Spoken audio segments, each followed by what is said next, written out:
Finally, somebody's made a movie about the horrors of owning and maintaining a swimming pool. Oh, wait, hold on. I'm being told that's not what this movie's about. What's up, my dude? Your friendly neighborhood Tony here, and as I do with all my movie reviews, I'm gonna give you a little bit of information about the new movie Night Swim, who worked on it, what it's about, all that good stuff. Then I'll go into the things I did and did not like about the movie, the pros and cons. And finally, I'll let you know who Night Swim is for, if anyone. If that kind of thing sounds cool to you and you want to keep up to speed on all the new big movies that are coming out in theaters and on streaming, make sure you subscribe. In Night Swim, after the Waller family moves into a new house, they find that an unknown supernatural presence haunts their backyard swimming pool. So yes, this movie is most definitely a supernatural horror flick. It's written and directed by Bryce McGuire in his feature film debut, and it's based on his 2014 short of the same name. Now, although you're probably not familiar with Bryce McGuire, you're most likely familiar with a couple of guys that produced this movie, and that's James Wan and Jason Blum. And in fact, this is the first movie that they've produced together after their companies have merged this year. Night Swim is out in theaters right now. It's rated PG-13, and the runtime is about an hour and a half. The movie stars Wyatt Russell as the father of the family. He also plays John Walker, aka the US agent in a lot of the Marvel stuff. And he's also in the new Godzilla adjacent series called Monarch, where he actually gets to play the same character as his dad, Kurt Russell. In Night Swim, Kerry Condon plays his wife. She was recently in The Banshees of Inisherin, and also had a role in Better Call Saul a couple of years back. The two kids in the family are played by Amélie Hoeferle and Gavin Warren, and we'll talk a little bit about them a little later on. Okay, so before I get into my pros and cons, let me hit you with some of my expectations going into the movie, so you know where I kind of started. For one, despite my t-shirt, I'm not a massive horror movie fan. Now, that's not to say I don't enjoy horror movies. In fact, I really do. It's just that I didn't grow up watching them really at all. So a lot of my horror movie experience is from the past few years. So I just want to make sure that you understand that as we go into the review. Also, the premise of this movie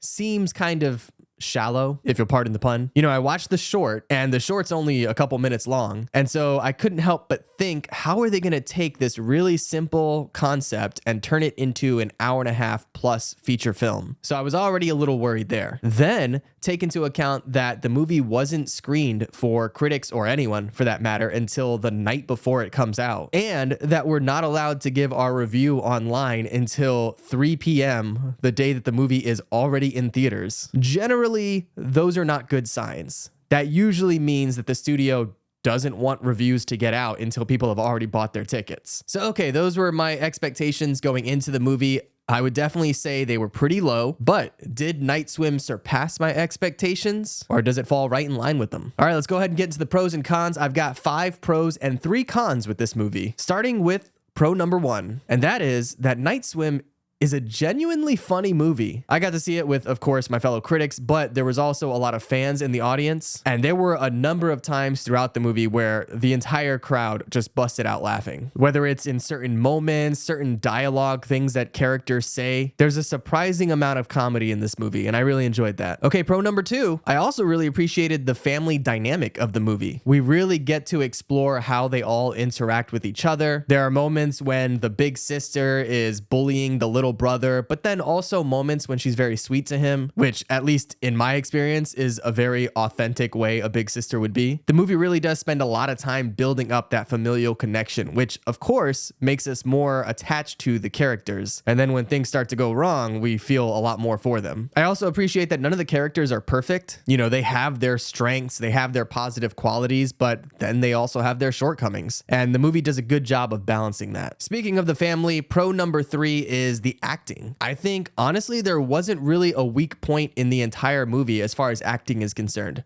Maybe one very small scene from a side character that has one line. But aside from that, I think the entire main cast was fantastic. I especially want to draw attention to the actress that plays the daughter. She is pretty brand new to acting. I mean, just looking at her IMDb, she's only been at it for a couple years. And I think she's got a lot of talent here. The little brother's also really good, although his character is a little more one note. I also really enjoyed this side character. It's the real estate agent in the movie. She's the one that sells the house to the family. She has a lot of really funny moments throughout the movie, and it's just so pleasantly awkward and uncomfortable. Okay, pro number 4 for me is going to be the sound and music in the movie. I think they did a really good job using the different sound effects to amplify the creepiness of everything. And also, I think that the music that they used throughout it was done really well. It's actually the same composer that worked on Black Phone that came out a couple years back. So he's definitely proving to be pretty talented. And that use of sound effects and music to kind of amplify the creepiness really kind of goes in line with my pro number 5, which is that this movie is PG-13. So because of that, of course, there's going to be some limitations to what they can do and what they can show. And so yes, you have to use those sound effects and that music to kind of amplify the scariness of the movie, because you can't just show someone's head getting cut off. And I think that they did a really good job of balancing that level and maintaining a genuinely scary movie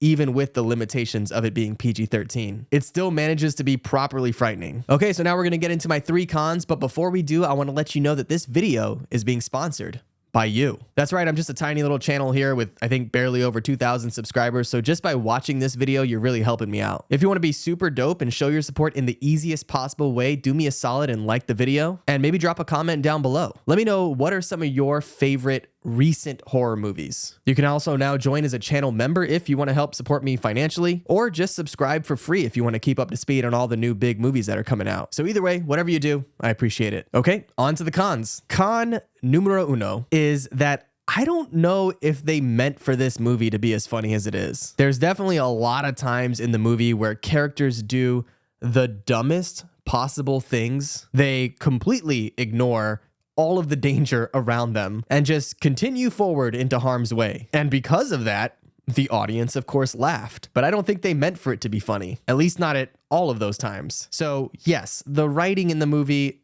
is definitely a little cheesy, but if you kind of know what you're getting into, I think it's fine. It honestly kind of comes across as an unintentional satire or a parody even. Okay, con number 2, and I am gonna start to get a little nitpicky here, but for me, it was the color grading. Now, if you're not super into film, you probably have no idea what color grading is. Basically, all movies are shot in what are considered to be like log profiles, which looks like this. And that helps them capture all of the image. But then they apply different color grades to make the video look like this. And you can get creative with that. You can make all kinds of changes to the color of the video. This is just a real basic, what I would consider authentic look that I go with my videos, but movies can do all kinds of things. And in this one, I felt like the colors were not great. It made it look like everyone in the movie was sickly all the time. And I get if you're trying to do something desaturated like that to make certain scenes appear spookier than others. But then there are scenes when they're at work or playing baseball or whatever, and it still looks like everyone is sick. And so that didn't quite work for me. Another nitpick, but this is one that I think everyone's gonna notice, is the creatures in the movie, or the demonic forces or whatever. Most of the time, they don't show them. They'll show little hints to them here and there. You'll see a shadow out of the corner of your eye or something under the water. But then there are a couple of scenes in the movie where they straight up show you someone in a prosthetic, and it's not good. There's one in particular that I think pretty much everyone that I talked to about the movie after we watched it, we all thought it looked terrible. And they didn't really need to do that. They didn't need to just throw this prosthetic covered person at you to, I guess, make it scarier. It would have been scarier if they just kept the creature or character in the shadows. So yeah, for me, when it comes to horror movies, again, I don't have all the experience in the world, but I know a little bit. And I know that oftentimes the things that you don't see are scarier than the things that you do see. And I feel like they could have benefited from sticking with that kind of idea. So okay, who do I think Night Swim is for? Well, that's where it gets a little tricky. You see, it's a PG-13 movie. So because of that, you expect that it's going to be aimed at teenagers. But a lot of the movie is from the perspective of these parents. And a lot of the themes in the movie involve what it is to be a parent, what it is to love your children, what it is to sacrifice for your children. And so that's probably something that isn't going to, really hit home for a lot of teenagers, I think. But being a PG-13 horror movie, I do actually appreciate the restraint. Not everyone wants to see movies that are way over the top gory or sex filled or anything like that, and yet they still want to be able to enjoy a horror movie. So I think having this kind of movie that is maybe more accessible to people is solid. I'm honestly very pleasantly surprised that Night Swim is as good as it is. And I really can't wait to see what this writer-director does next. It's by no means a masterpiece, but a solid first at-bat for him. And if you've seen the movie, you'll get that at-bat reference. Either way, if Night Swim sounds interesting to you, I definitely recommend checking it out in theaters right now. If you've seen it already, let me know what you think in the comments below. And of course, if you just want to keep up to speed on all the new big movies that are coming out in theaters and on streaming, make sure you subscribe. All right, my dude, I'll catch you in the next one. Be good.